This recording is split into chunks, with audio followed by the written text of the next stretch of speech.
enjoy the gameplay, I guess.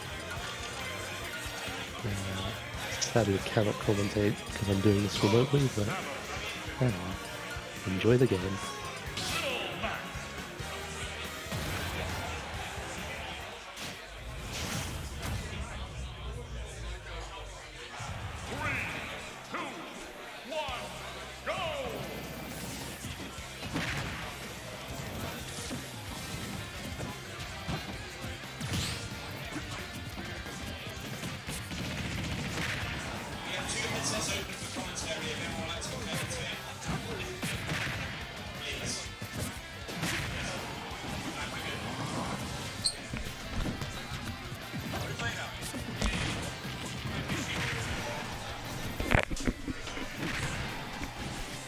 Alright, so it's Manny here, and I am joined by my good friend Mischief. Hello, we are getting into this game one. Okay, so this is an interesting one. We're seeing the Dark Samus pick from Longo, it looks like. I think Dark Samus does very well against Little Mac, just because the neutral B will hit below ledge a lot better. You get the grab whenever he's on the floor trying to super armor. You have the missiles, you've got the bombs. So I think the neutral works very well in this matchup. I would say so. However, I think there's a couple niche things that come into play more than you think. Just the fact that Mac has such a small running animation, he can actually get under a couple projectiles. And also, he can't allow, or he's definitely not allowing Longo space to set up. Oh yeah.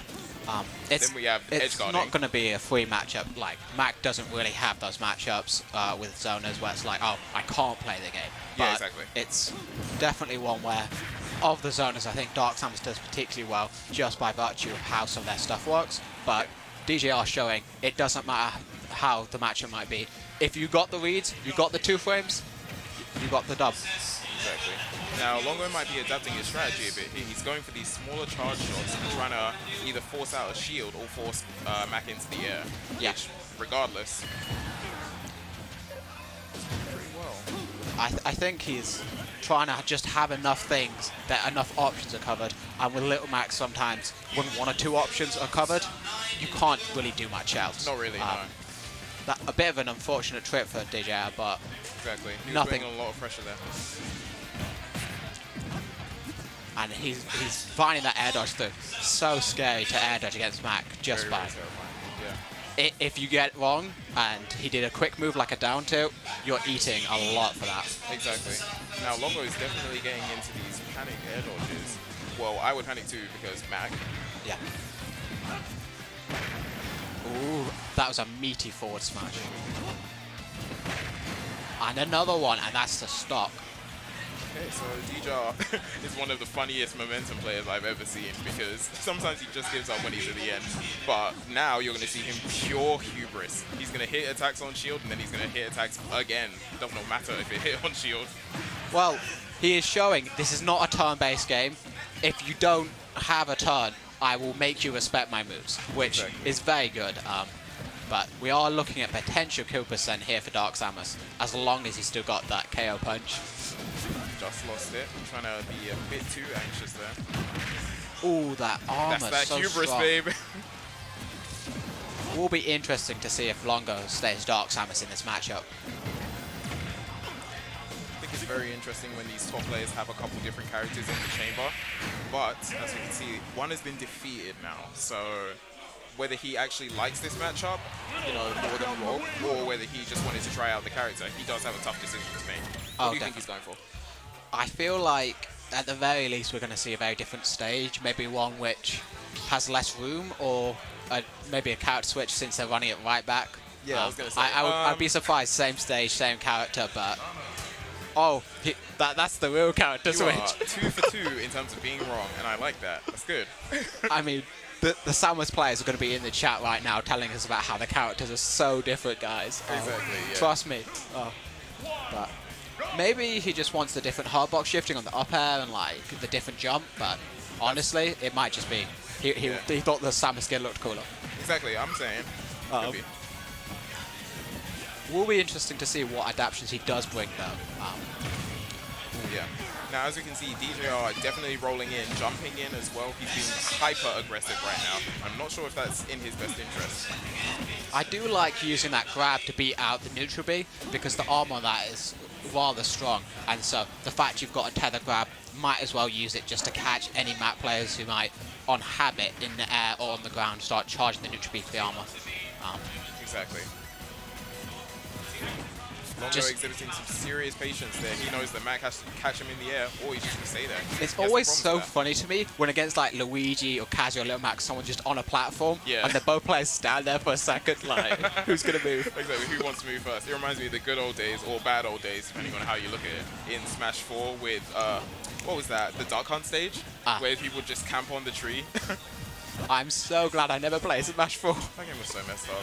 I missed that scene. But you weren't missing out on that stage, not gonna lie. DJR is finding that first stock, so maybe he might find himself taking out Longo. A beautiful side B. I think that's one thing that some people don't quite see, is the spacing that some map players put on their side B, when they use it, how high they go, whether they do the early version. I like a lot of the mix-ups some of them put in just to like change things up, mix up the tempo, catch someone with a mix-up, even doing the same move. Exactly. I strongly agree with that. I'm really liking Longo's pivot grabs and his positioning here, but it just seems like in CQC he's just losing out a tiny bit. Now that was an interesting air dodge. Another well-placed side B. DJR's got these right now. The footstool, changing the meta. A beautiful carry. Now, this is a seriously ugly situation for Longo, but I believe he can probably get out of the corner scot-free, just like that.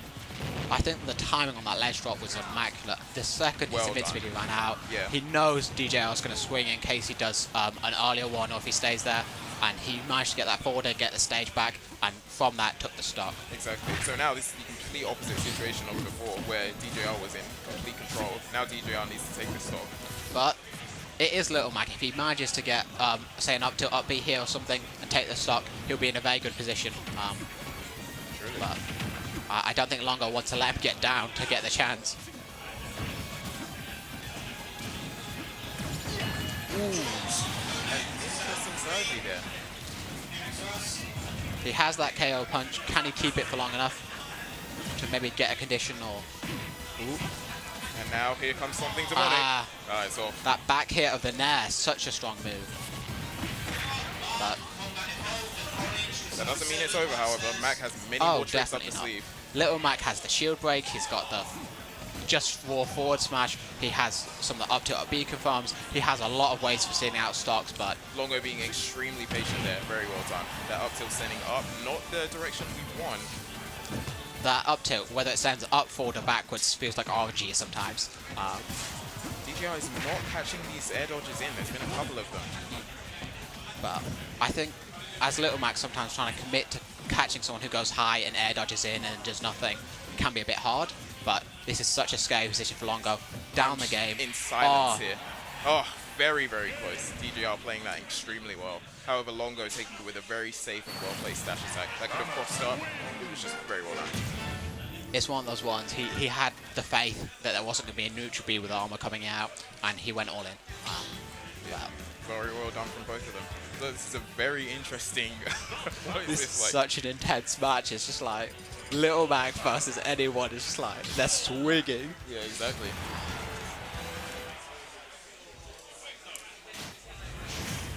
But what I think I'm going to see from DJR, just based on that cheeky grin that I've seen too many times, is, again, a bit more of that boldness, that quick approach. And I think he's just going to try and really overpower Longo this time. Well, I think Longo just kind of changed up his disadvantage just enough to get out of things for free and changed his timing slightly. So if DJR can catch on to one of those things, even if it's not all of them, it will just be such a massive swing for him. Because Little Mac likes some of those heavyweights. He just, when he gets that one read, that one strong hit, that's all it takes sometimes. Truly. But he's now at the ledge, however, but again, another really, really well-placed side B to get out. Now, this KO punch could be a decider of the game, because clawing back a lead from Mac is horrid. You never want to have to come into Mac. Very, very close KO punch, but Longo spacing around it really well. Oh, that forward smash. Not spacing around that So roll, strong. though. So it's got a bit of ground to make up, but it's not too bad. And again, those pivot grabs really just tricking DJR out with his movement. I don't know quite what Mac does to like get around that pivot grab. Maybe you make it whiff and dash in, but I don't know if you'd get punished. I feel like you just kind of have to respect it sometimes. and you don't want to have to respect such a large area. Exactly. And again, the DI on that dash attack just a tiny bit off. It's one of those ones that sends at a surprisingly high angle, like a cloud dash attack, Pikachu dash attack. It's also surprisingly fast. When they just throw out that dash attack, sometimes you get caught holding in because you're approaching, so it can kill so easily. It's such a good piece of Samus rock, paper, scissors. Charge shot catching you jumping forward there, and then just raw dash attack catching you running in. Exactly. DJR with a really, really nice empty hold there. Like, it's the little things that are getting him this damage. And like that dash tech back. chase was so clean. He did the little weave to catch Longo in place. And that counter, he's feeling himself. He really, really is. If one of these smash attacks he's like finding actually lands, He that does could continue straight away. to roll in on these tech chases though, and that could be his demise. I think the thing about those tech chases in earlier games, if he misses the tech, once he's down, Longo's charging the charge shot. On reaction to you moving at all, he throws it out, it catches, roll in, roll away, and like get up attack. So once you've missed the tech against Samus charging charge shot, you're kind of stuck sometimes. And that dash attack once again. That dash attack has been such a money maker for Longo in this set. Once he's started finding it, he's just finding these stocks. But still a very close game. If he'd managed to catch that air dodge platform with say an up B and got the stock, I think it definitely could have been his game to take back. But if he lets Longo slowly start doing the Samus things, he's going to take so much damage before he gets the stock off. Definitely. And that's that roll in again. I think Longo's really got his number on those roll ins.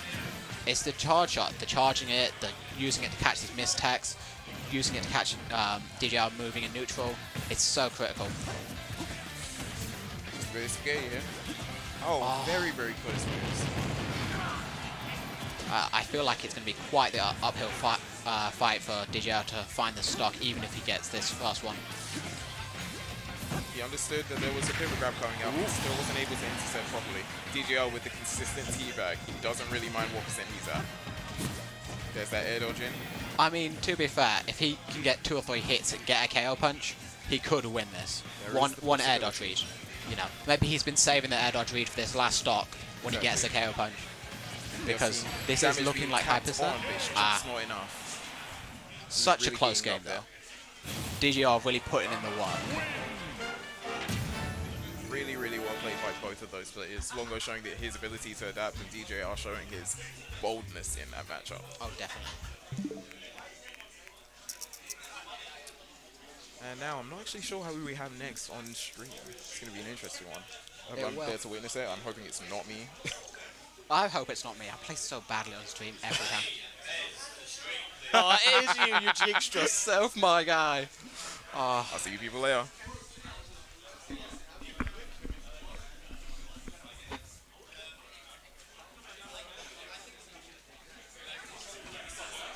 So we've got Manny and Ben coming up, 2 of Meltdown's regulars. Be very interesting to see how the Wii Fit next matchup goes. These two, I think, have played a few times. Both very, very strong players. So.